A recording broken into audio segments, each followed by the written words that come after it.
Assalamualaikum warahmatullahi wabarakatuh. Apa kabar anak-anakku semuanya? Alhamdulillah Allah berikan kita kesempatan untuk belajar bersama lagi. Masih dalam SKI kelas 3 Madrasah Ibtidaiyah dan masih dengan Miss Gunafifa Hasan. Kali ini kita akan bercerita tentang ketabahan Nabi Muhammad SAW dan para pengikutnya dalam menghadapi tantangan kafir Quraisy. Nah, kalian pasti sudah penasaran kan bagaimana ceritanya? Yuk baca basmalah dulu bersama-sama. Bismillahirrahmanirrahim. Kita awali dengan membahas apa sih yang menyebabkan kafir Quraisy menentang dakwah Nabi Muhammad SAW. Kalian ingin tahu? Di antara alasan para pemimpin kafir Quraisy menentang dakwah Nabi SAW adalah karena mereka tidak menyukai ajaran Islam yang menyamakan kedudukan semua manusia. Islam melarang perbudakan. Seharusnya tidak boleh ada manusia yang dijadikan budak. Sedangkan pada saat itu di Makkah banyak terjadi perbudakan oleh orang-orang kaya terhadap orang-orang yang lemah. Para pemimpin kafir Quraisy tidak mau disamakan dengan budak dan orang-orang yang lemah. Mereka juga khawatir ajaran Islam itu akan mempengaruhi kekuasaan mereka di Makkah, sebab hal itu juga akan berpengaruh terhadap perdagangan mereka. Nah, itulah salah satu penyebab kenapa mereka tidak menyukai dakwah Nabi. Alasan lainnya karena mereka tidak mau meninggalkan agama atau Tuhan-Tuhan dari nenek moyang mereka yang sudah bertahun-tahun mereka sembah, yaitu berhala-berhala yang mereka beri nama itu. Nah, itulah sebab-sebab kafir Quraisy menentang dakwah Nabi. Selanjutnya, siapa saja sih tokoh-tokoh kafir Quraisy yang menentang dakwah Nabi Muhammad SAW? Kalian ingin tahu? Sebenarnya hampir seluruh pemimpin kafir Quraisy pada awalnya menentang dakwah Nabi. Akan tetapi nanti di akhir banyak juga yang akhirnya mengikuti ajaran Islam. Nah, di sini kita hanya akan sebutkan nama saja ya. Yang pertama ada Abu Lahab dan istrinya. Abu Lahab adalah paman Nabi sendiri dan dia adalah salah satu orang kaya dan terhormat di Makkah. Sebelum Nabi mulai berdakwah, Abu Lahab ini sangat menyayangi Nabi Muhammad. Tetapi setelah Nabi mulai berdakwah, Abu Lahab berubah menjadi sangat membenci Nabi dan selalu berusaha menghalangi dakwah Nabi. Padahal beliau itu adalah keponakan Abu Lahab sendiri. Nah, berikutnya ada Abu Jahal atau biasa dipanggil juga dengan Abu Hakam. Nama aslinya adalah Amr bin Hisham bin Mughirah.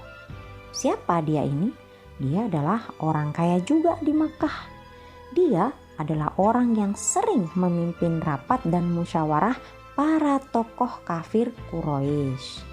Dan dia ini adalah orang yang paling menentang dakwah Nabi. Bahkan sampai akhir hidupnya dia tetap menentang Nabi Muhammad. Dia juga yang merencanakan membunuh Nabi Muhammad SAW. Pada akhirnya Abu Jahal terbunuh dalam perang Badar. Kemudian yang ketiga ada Utbah bin Rabi'ah. Siapakah dia? Dia adalah tokoh kafir Quraisy juga yang pernah mendatangi Nabi dan membujuk Nabi agar menghentikan dakwah. Caranya bagaimana? Dengan menawarkan harta, kekuasaan atau tahta dan juga wanita kepada Nabi Muhammad. Utbah berkata, "Hai Muhammad, hentikan dakwahmu. Nanti kami akan berikan engkau harta yang banyak, kekuasaan di Mekah dan juga istri yang cantik." Tetapi tawaran itu ditolak dengan tegas oleh Nabi Muhammad SAW. Utbah pun akhirnya juga terbunuh di perang Badar. Berikutnya ada Umayyah bin Khalaf. Dia ini juga seorang yang dihormati di Makkah. Dia juga orang yang kaya raya, pemimpin Bani Jumah. Dia ini adalah majikan atau pemilik Bilal bin Rabah. Nah, kalian ingat gak siapa itu Bilal? Nah, kalau kalian lupa, nanti pasti ingat setelah ini. Lalu, bagaimana para pengikut Nabi Muhammad SAW? Siapa saja mereka ini?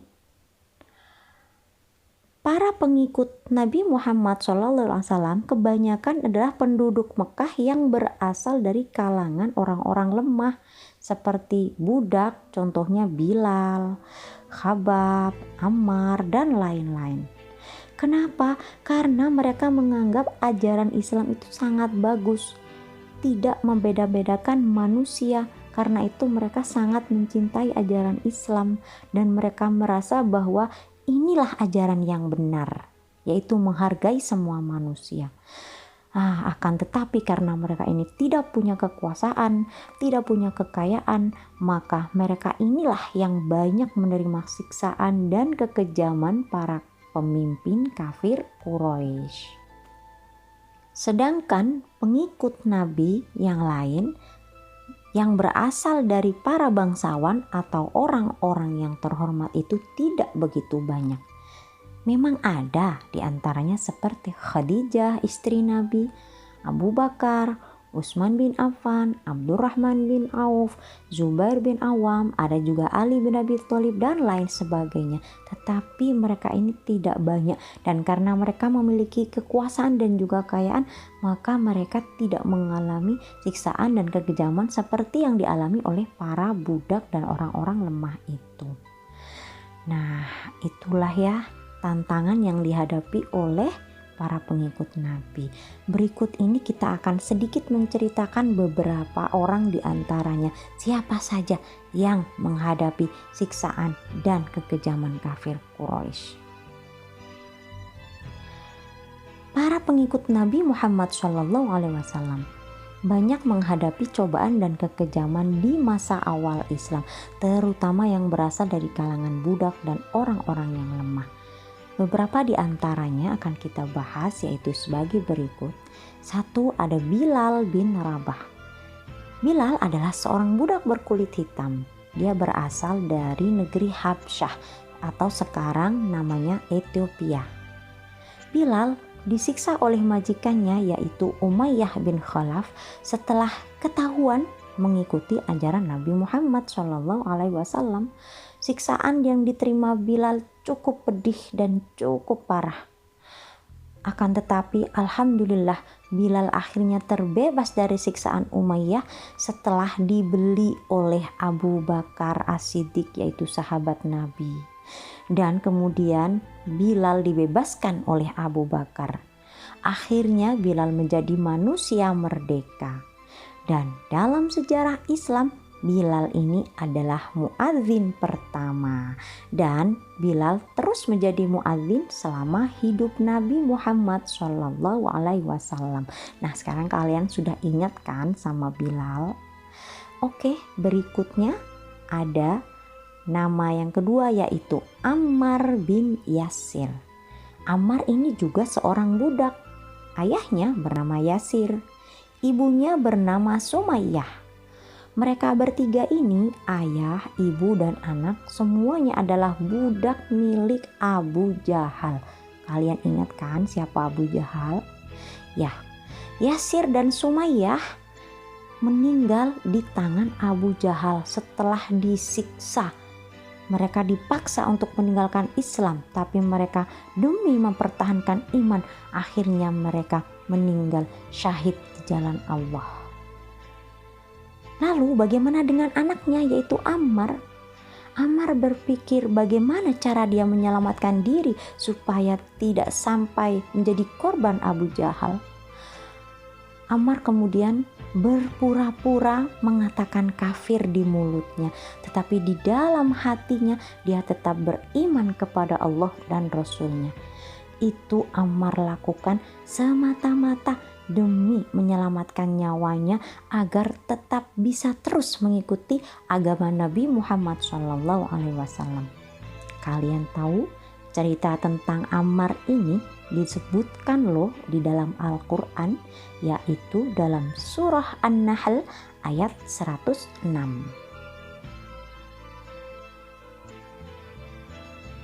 Berikutnya ada namanya Khabbab bin Al-Arth. Khabbab ini juga seorang budak yang tugasnya membuat pedang atau membuat senjata atau peralatan yang berbahan besi. Ia pernah dipakaikan baju besi lalu dibaringkan di bawah terik matahari yang sangat panas sampai keringatnya bercucuran dari tubuhnya.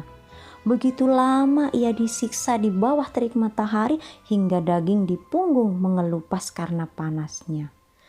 Ini semua dialami Khabbab karena dia mempertahankan imannya kepada Allah Subhanahu wa Ta'ala. Khabbab ini adalah budak milik seorang wanita yang bernama Ummu Anmar. Nah, anak-anak, itulah tadi sebagian dari kisah-kisah sahabat dan juga pengikut Nabi Muhammad SAW yang mengalami banyak ujian dan cobaan di masa awal-awal Islam. Alhamdulillah ya, hari ini kita bebas melaksanakan ajaran Islam.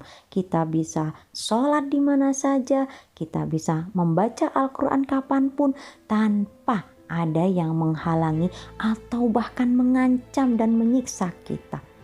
Karena itu kita patut bersyukur kepada Allah karena sudah memberikan nikmat Islam ini kepada kita.